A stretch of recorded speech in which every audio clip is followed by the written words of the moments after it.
Hello everyone, good morning. কেমন আছো তোমরা সবাই? আমি বেশ ভালোই আছি। আমি Ratna, welcome to Ratna's canvas. আরেকটা নতুন ব্লগে তোমাদের সবাই অনেক ভালোবাসার অনেক ওয়েলকাম। আমি জানি আমার দেখতে খারাপ লাগতেছে, জলটা আর ভালো করে উঠাইছি না, কোনো রকম ফ্রেশ হয়েছি, হয়ে এসে ডাইরেক্ট বিছনাত গেছি গা। আর রাত্রে ঘুমটাও ভালো হয়েছে না, কেমন যেন একটা আধ ভাঙ্গা ঘুম হয়েছে। আর কালকে রাত্রে মজার বিষয় কি জানো তো, আমি স্বপ্ন করে দেখছি আমারে সাপ আর বিলাই একসাথে কামড়াইছে। আর মানে এই স্বপ্নটা না আমি ভোরবেলা দেখছি। আর কি কৌতো আমার ঘুমটা না হঠাৎ করে ভেঙে গেছে, কারণ সকালে আবার হাজব্যান্ডের ডিউটি আছে, তাড়াতাড়ি করে উঠতে লাগছে। তো এখানে ঘুমটা হয়েছে না, আর ওই যে বললাম সাপ আর বিলাই কামড় দিছে, স্বপ্ন দেখছি। আর আমি না প্রচুর কাঁদতাছি যে আমি বাঁচতাম না, আমার শরীর ফুলে যেতেছে গা, শরীর নীল হয়ে যেতেছে গা, আমি স্বপ্ন করে এগুলি দেখতেছি আর কি। তো আমি কেউরই কিছু কইছি না, মানে এইটা লইয়ে না ভাবতাছি বয়া এসে এইটা কি দেখলাম স্বপ্ন। বলে এত হাঁচি দিতেছিলাম, এখানে আর ঘুমটা ভালো হয়েছে না। তো যাই হোক, ঘুমামো আমি আজকে, দেখি সমস্ত কাজবাজ সাইডে তারপর ঘুমামো। আর মাথা ব্যথা করতেছে, সকাল থেকে মাথা ব্যথা করতেছে। তো মা বাইক ফোন করছি বলে মা কইতেছে একটু সর্ষার তেল মাথার মধ্যে দে, জল দে, তারপর রাইখা তারপর মাথাটা দেখবে ব্যথাটা কমবো। আর ঘুম হয়েছে না এই কারণে, তো কাজবাজ সাইডে তারপর একটু ঘুমা। এক তো এই ছোটো দিন, তার উপরে একদম দুপুরবেলা ঘুম হয় না, ঘুমাইতে একদম বিকালবেলা।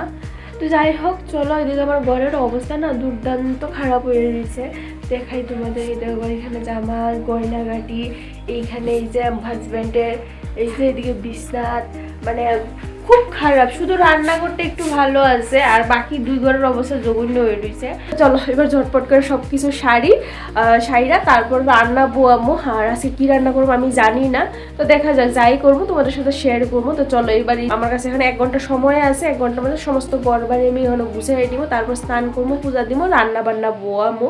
স্নানটা দেরিতে করবো যেহেতু শরীরটা ভালো না। আর এই যে মুখের এখানে এই যে জ্বরন বাইরেছে, মানে ভিতরে জ্বর বাইতেছে, যে এটা প্রমাণ। আমি কিন্তু বুঝতে পারতেছি ভিতরে জ্বর বাইতেছে, কিন্তু বেশি একটা গায়ে লাগাইতাম না। কালকে দেখি যে এইটা মানে এখানে জ্বরন বাড়ছে, ছোটো ছোটো দানার মতো বাইরেছে, মানে জ্বরন।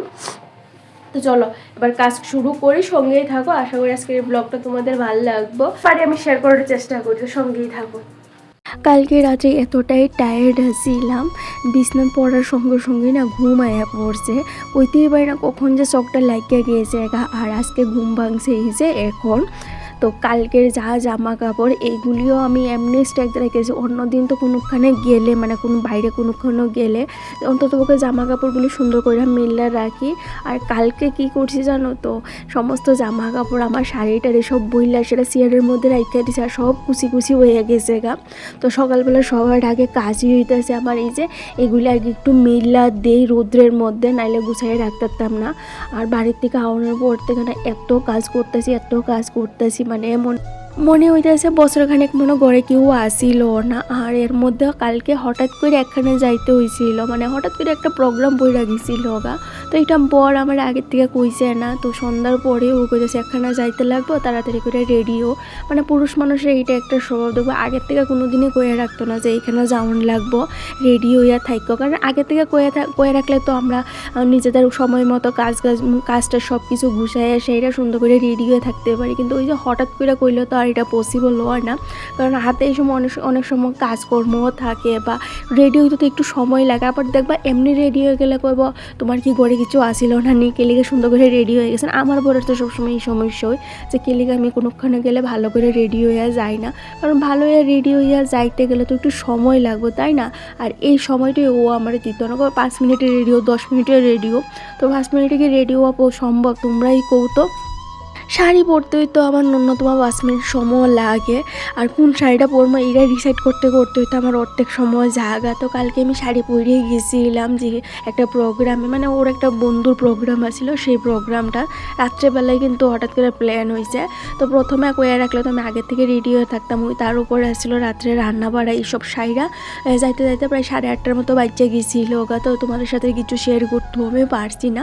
তো যাই হোক, সকালবেলা আগে জামা কাপড়গুলি মেইলা দিছে, আর আমার অবস্থা দেখতেই পারতেছো, মানে এত বাজে হয়ে গেছে, চোখ মুখ গাঁথার নিচে গেছে গা, চোখের নিচে ডার্ক সার্কেল বইরা গেছে গা, ওয়েটটা না এত লস হয়ে গেছে গা। বিগত 2-3 মাসে আমার এরকম অবস্থা হয়েছে, এত টেনশন, এত অ্যাংজাইটি, ডিপ্রেশন, এত চিন্তা, মানসিকভাবে আমি ভেঙে পড়ে গেছিলাম গা। তো এই কারণে এতটাই ওয়েট লস করে ফেলেছি। আমি কিন্তু আগের থেকেই চিকনা আছিলাম। যখন আমি কলেজে গেছিলাম, মানে হায়দ্রাবাদে পড়াশোনা করতাম, তখন কিন্তু আমার ওয়েট কো, চেহারা কো, শরীর কো সব ভালো আছিল।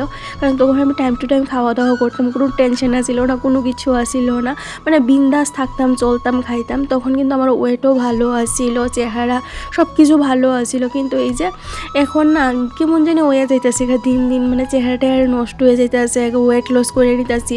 এমনি তো ঠিক না, তার উপরে যদি আরও ওয়েট লস করি তাহলে বুঝতে পারতেছো, মানে চোখে লাগে গো। সবাই আমারে কয় যে আমি দিন দিন দেখতে বাজে হয়ে যেতেছি গা, ওয়েট লস করে লেছি, আরও চিকনা হয়ে যাইতেছি গা। কিন্তু কী করবো গো, তো আমি বুঝতে পারতেছি না আমি কী করবো। খাওয়া দাওয়া সব কিছুই ঠিক আছে, কিন্তু এত খাওয়া দাওয়ার পরেও যে কই যা আমি নিজেও বুঝতে পারি না। এত খাওয়া দাওয়া মধ্যে 2-3 মাস তো একদমই খাওয়া দাওয়া করতেই পারছি না, মানে খাইতে একদম ইচ্ছে করতো না, আমার ভাল লাগতো না, মানে রুচি আইতো না খাওয়ানোর টেনশনে, না কিচ্ছু ভাল লাগতো না, মানে মনের মধ্যে একটা অজানা কষ্ট গড় করে বয়ে দিয়েছিলো, সেই কারণে কিচ্ছু ভাল লাগতো না। তো ইদানিং আমি ডায়েট ফলো করতে আসি, যে ডায়েটটা আমার হাজব্যান্ড ডাক্তারের থেকে আনছে আর কি। তো ওই ডায়েটটা কিন্তু আমি প্রপার ফলো করতে আসি। এখন কিন্তু আমার ফার্স্ট প্রায়োরিটি হইতেছে আমার হেলথ, আমি নিজে, তারপর সব কিছু। আর সংসারের কাজটা হইতেছে আমার সেকেন্ড প্রায়োরিটি, যেটা আমার তোমাদের সাথে শেয়ার করতে লাগবো, কারণ তোমরা আমার কাজগুলি দেখতে ভালোবাসো, আমার ডে টু ডে লাইফ তোমরা দেখতে ভালোবাসো। তো এই কারণে নিজের মন মেজাজ ভালো রাখার লেগে কিন্তু আমার এই কাজটা করতেই হইব। আর ঘর বাড়ি পরিষ্কার পরিচ্ছন্ন রাখা এটা কিন্তু একটা গৃহিণীর দায়িত্ব। আর ঘর বাড়ি সংসার সুন্দর করে যদি গুছানো থাকে, পরিপাটি থাকে, তাহলে দেখবো অনেকটা কিন্তু মোটিভেশন পাওয়া যায়, আর অনেকটা এনার্জিও পাওয়া যায়, কাজ করার উৎসাহও কিন্তু বাড়ে ভিতর থেকে। আর ভিতর থেকে যদি কোনো কিছু উৎসাহ না পাওয়া যায়, তাহলে দেখবা উপর থেকে না কোনো কিছু হয় না গো। কারণ লুক দেখানো একদিনের লাইগা, 2 দিনের দিন তুমি আর পারতা না। তো সবসময় ভিতর থেকে যেই কাজটাই করি, ভিতর থেকে করার চেষ্টা করি, মনের ভিতর থেকে আর কি। তো পুরুলিয়ার থেকে বানেশ্বর গড়ে আইডি থেকে একটা দিদিভাই কমেন্ট করছে, সত্যি তোমার হাতের কাজ খুব সুন্দর, আর তুমি অনেক সুন্দর করে ঘরবাড়ি গুছায় রাখো। ঘরবাড়ি গুছানো থাকলে অনেকটা পজিটিভ এনার্জিও পাওয়া যায়, আর একটা মোটিভেশনও পাওয়া যায়। এই কথাটা একদমই ঠিক, কারণ আমরা ডে টু ডে লাইফে এই ঘরটার মধ্যে কিন্তু বন্দি থাকি, এই সংসারটা নিয়েই ব্যস্ত থাকি। অনেকে তো এই সংসারের বাইরে কোনো চিন্তা ভাবনা করতেই পারে না, তাদের লাইফটা কীভাবে কাটে একবার আইডিয়া কইরা দেখতে পারে। আমার মনে হয় আমার ভিডিও যারা দেখে, এখানে অনেক আছে যারা এইরকম লাইফস্টাইল লিড করতে আসে, তো তারা ওই তো সংসারের চাপে বা নিজেরা বুঝাই নিছে এখন এইটাই আমার জীবন। আর আমরা অনেক সময় ছোটোর থেকে বোঝানো হয় যে সংসার পরে মানে বিয়ের পরে সংসারই হইতেছে সবার আগে, তারপর সব কিছু। এটা ভুল ধারণা গো, কারণ এই চিন্তাধারাটা আমাদের কিন্তু অনেকটা পিছাই দেয়। নিজের লেগে কিচ্ছু করা বা নিজের লেগে স্ট্যান্ড নেওয়া, এই জিনিসটা কিন্তু আমরা ভুলা জায়গা এইসব চিন্তাধারার কারণে। তো এই সংসার তো আছে, তার সাথে সাথে কিন্তু আমাদের নিজেরও অনেকটা ভাবনা চিন্তা কইরা সেটা নিজের একটা কেরিয়ার তৈরি করার দরকার। কারণ বিয়ে মানেই কিন্তু 4 দেওয়ালের মধ্যে বন্দি না, বা আমাদের জীবনটা শেষ হয়ে যাওয়া না, স্বামী সন্তান এসবের মধ্যেই কিন্তু আটকে যাওয়া না। এর বাইরেও যদি আমাদের মনে একটা জিদ থাকে বা নিজের লাগে কিছু করুম সেইটা নিয়ে যদি আগ্রহ থাকে, তাইলে দেখবই কিছু আমরা করতে পারি, নাইলে কোনো দিন কিছু করা পসিবল না। তো এই কারণে আমার মনে হয় প্রত্যেকটা মেয়েরই কিন্তু ভিতরে জিদ থাকা দরকার, আর সেইটা কিন্তু বিয়ের আগের থেকেই করা দরকার। বিয়ের পর অনেকটা দায়িত্ব বেশি হয়ে যায়, তখন কিন্তু সেই জিনিসটা করা বা সেই দায়িত্বটা বা সেই কাজটা করতে না একটু বেশি সময় লাগে। তো কারণ তখন তুমি একলা না, তোমার সাথে আরও অনেক কিছু জড়াই আছে, সব কিছু মেনটেন করে কিন্তু তখন নিজের একটা আইডেন্টিটি তৈরি করতে হয়। তো বিয়ের আগের থেকে যদি আমরা সেই চেষ্টা করি, তখন না আমাদের লেগে রাস্তাটা অনেকটা ইজি হয়ে যায় আর কি। তো অঙ্কিতা সাহাও কমেন্ট করছে, দিদিভাই একটু খাওয়া দাওয়া করো, খুব চোখে লাগে তোমার চেহারাটা। হ্যাঁ গো, করতেছি, নিজের ডায়েটটা মেনটেন করতেছি এখন কিন্তু প্রপারভাবে। তো আমার মোটামুটি সব কাজ হয়ে গেছে গা, মানে শুধু স্নান করবো, পূজা দিব আর রান্না বান্না করবো। তো যাই হোক, আমার না ঠোঁট ঠান্তাছে বড়। তো যাই হোক, এদিকে এই যে ঝাড়টা দিলাম, সব কিছু একদম পরিষ্কার করে নিছি। আর এই যে এবার এটা তোমাদের বলছিলাম বিক্রি হইব, এবার এটা কিন্তু বিক্রি হয়ে গেছে গা। তো বেশ 2-3 সপ্তাহ আগে দিয়ে কিন্তু সুন্দর করে পরিষ্কার করাইছে, গড়ও কাজ করাইছে। দেখলাম টাইলস উইলস বয়সের অনেক সুন্দর করছে, মনে বাড়া দিব বাড়িটা। তো যাই হোক, চলো এবার আমি স্নান করি। আর এই যে রান্নাঘরের ড্রেন, এটা পরিষ্কার করতে হইব। দেখো আজকে করতাম না, যেদিন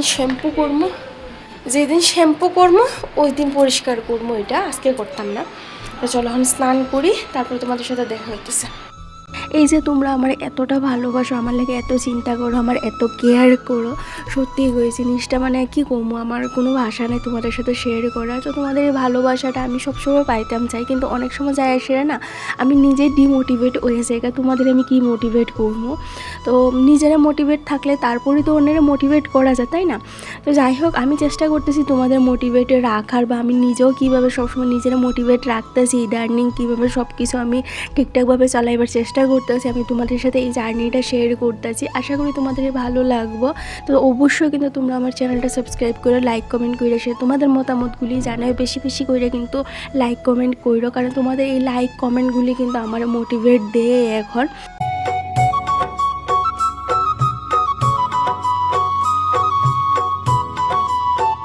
প্রিয়াঙ্কা চক্রবর্তী দিদিভাই কমেন্ট করছিল যে তুমি যে পরিবেশে থাকো বা যে জায়গাটায় থাকো সেই জায়গাটা আমার অনেক ভালো লাগে, এত শান্ত পরিবেশ, আর তুমি কি সুন্দর করে গুছায় সমস্ত কাজ বাজ করো, আমার অনেক ভালো লাগে তোমার ব্লগগুলি দেখতে। তো থ্যাংক ইউ সো মাচ দিদিভাই। এই যে আমি আজকে যে গুছানো কাজগুলি তোমাদের এতটা ভালো লাগে, একটা সময় আমি ভাবতাম না, আমি এতটাই অগুছালো একটা মায়া আসছিলাম যে আমার ডে টু ডে লাইফের কাজগুলি আমি করতাম না, সমস্ত জিনিস এলোমেলো করে রাখতাম। যখন পড়াশোনা করতাম শুধু বই টেবিলের উপরে বিছনার মধ্যে বই খাতা কলম এইসবই থাকতো, মানে কোনো জিনিস গুছানোর পক্ষে আমার এত ইন্টারেস্ট আসছিল না। কিন্তু বিয়ের পর থেকে না আলাদাই যেমন একটা অন্য হয়ে গেছি, কাজকর্মগুলি একটু গুছাইয়া করতে, বা ঘর বাড়ি আমার যে 2টা রুম আছে সব বইটা না একটু সাজায় গুছাই রাখতে আমি বেশি পছন্দ করি, আর ভালো লাগে গেলিগা জানি আমি। তো এই যে আমার ঠাকুর সেবা দেওয়া হয়ে গেছে, তোমাদের দুটোটা আসনে একটু ভালো করে দেখাইছি। তোমরা আমার আসনটা এতটা পছন্দ করো, তা আমি এত ভালো কিন্তু পূজার নিয়ম কানুন জানি না, আমি আমার মন থেকে ঠাকুর সেবা করি, কারণ আমি যেটুকুনি পারি এইটুকুনি করি। আমি মনে করি আমার মনে ঠাকুর বিরাজমান, গড়ে একটা আসন রাখছি, কারণ কেড়ে কৌতো সবার গড়েই আসন থাকে, আমার দেখতে ভালো লাগে, এই কারণে আমি শুধু আমার ঠাকুরের আমি গড়ে রাখছি, রাধারানীরে রাখছি, শ্রীকৃষ্ণরে রাখছি, আর আমার গুরুদেবরে রাখছি আমি গড়ে।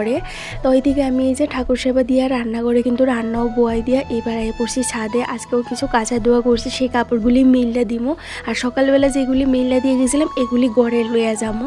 আর এই পাশে দেখতেই পাচ্ছ আমাদের যে বাড়ির মালিক আছে কাকিমাও আজকে অনেকটা কাঁচা ধোয়া করছে। তো প্রথমে আমি দেখছি না, যদি দেখতাম তাহলে আজকে আমি কাঁচা ধোয়া করলাম না, কাকিমাই যে এত কাঁচা ধোয়া করছে। আর কাকিমারাও কলকাতায় যাইব গা খুব তাড়াতাড়ি, কয়েকদিনের মধ্যেই মনে হয় যাইব গা।